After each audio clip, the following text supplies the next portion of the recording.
आज का हमारा टॉपिक है एप्लीकेशन ऑफ ग्राम्स लॉ। इससे पहले मैं आपको एक सॉन्ग सुना देता हूँ।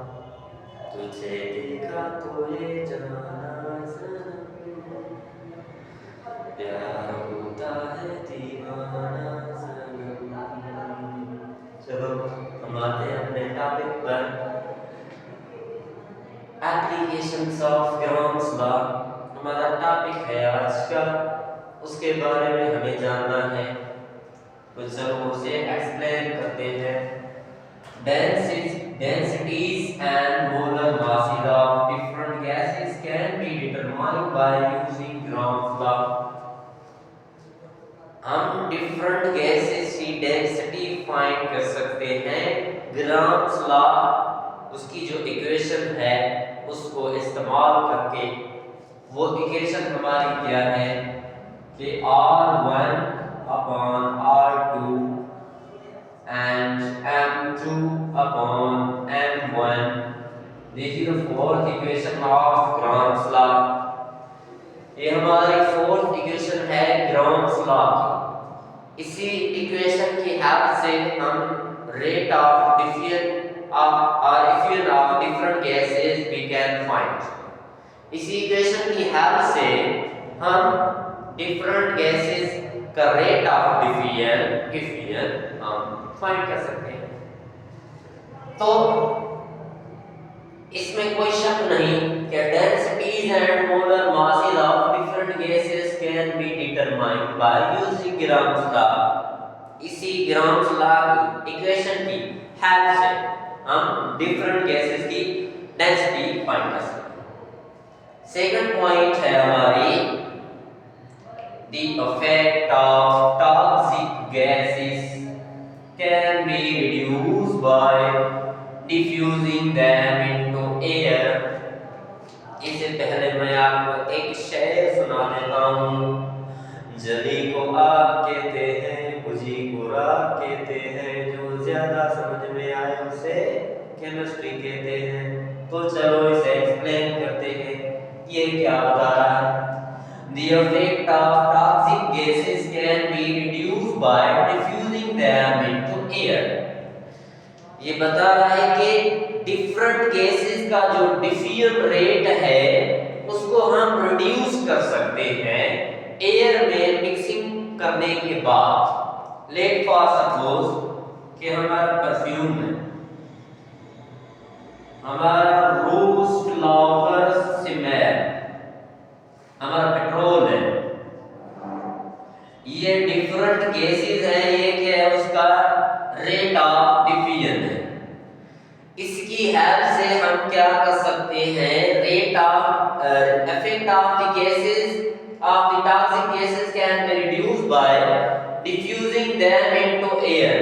जो हमारी डिफरेंट गैसेस होती हैं उसको हम जो है उसका डिफ्यूजन रेट क्या कर सकते हैं, डिक्रीज कर सकते हैं।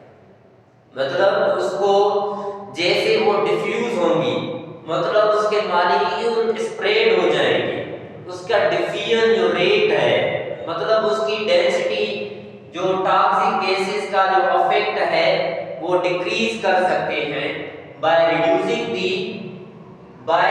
Diffusing them into air. उसको एयर में डिफ्यूज करने के बाद उसका जो टॉक्सिक इफेक्ट है वो क्या हो जाएगा, रिड्यूस हो जाएगा।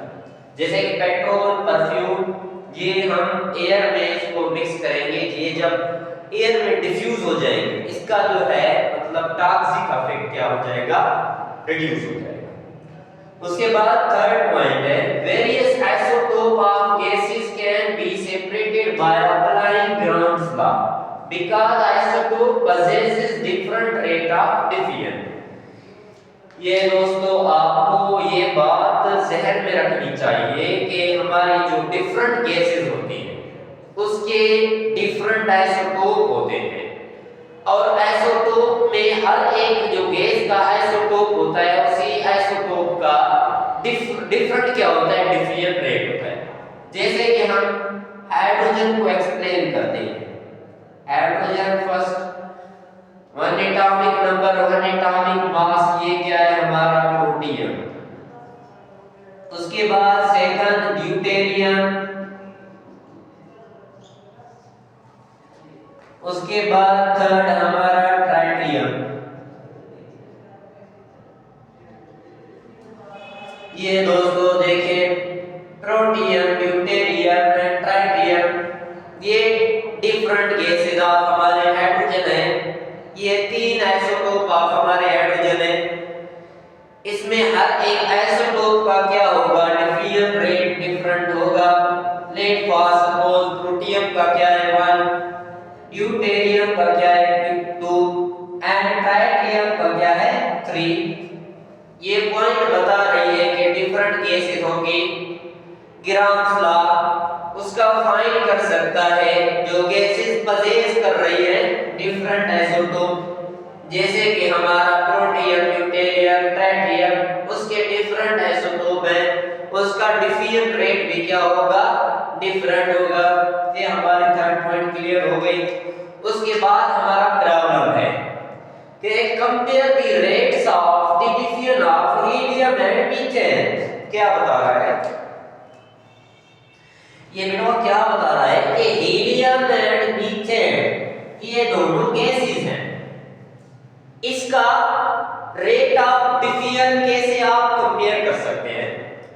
Mass of helium 4 AMU, molecular mass of हमारा जो है हाइड्रोजन, उसका मॉलिक्यूलर मास क्या है 16। तो देखिए RHE rate of diffusion of helium gas, ये दोस्तों आपको ध्यान में रखना चाहिए। इधर जो है R1 मतलब ये फर्स्ट गैस है हमारी, एंड R2 ये हमारी है second gas. RHE rate of diffusion of helium, RCH4 rate of diffusion of methane. इसी फार्मूला की हेल्प से हम फाइंड कर सकते हैं rate of diffusion of gases. हमारा मीथेन का क्या है M2 मतलब मॉलिक्यूलर मास ऑफ जो हमारा मीथेन है वो 16 है। उसके बाद हमारा जो हीलियम है वो क्या है हमारा 4। तो इधर हमारा 16 को हम मल्टीप्लाई करेंगे 4 से, इधर हमारा 2 का टेबल जो है 4 टाइम जाएगा और 4 पर 2 टाइम जाएगा। तो it means helium diffuses 2 time as fast as, इधर हमें लिखना है कि CH4 diffuses 2 time as fast as hydrogen. Hydrogen से हमारा जो मीथेन है वो 2 टाइम्स क्या कर रहा है, फास्ट डिफ्यूज कर रहा है। तो दोस्तों आज का ये था टॉपिक हमारा एप्लीकेशन ऑफ ग्राम्स लॉ, जो कि हमने उसको एक्सप्लेन किया। प्रॉब्लम उसका comparison of the diffusion rate of 2 gases. इधर हमने फाइंड किया कि हमारा जो मीथेन है वो 2 टाइम्स फास्ट डिफ्यूज कर रहा है as compare to helium gas, as compare to helium gas. तो दोस्तों ये था आज का हमारा टॉपिक। अगर कोई क्वेश्चन है तो आप कमेंट सेक्शन में पूछ सकते हैं। थैंक्स, अल्लाह हाफिज़।